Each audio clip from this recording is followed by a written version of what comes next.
100 гривень. От такий от одненький різьбовий виріб. І ці 4 різьбових вироба кріплять шківочок колінвалу на 1,9 TDI.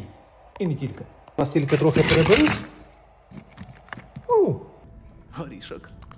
Часто ці бовтики, різьбові, точніше, вироби потягнуті в цьому от місці. От дивимося новенький різьбовий виріб.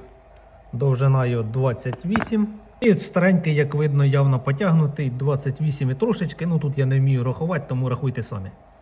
Тому, щоб випадково не загубити оцього шківка в дорозі, треба ці різьбові вироби при відкручуванні перевіряти і за необхідності міняти.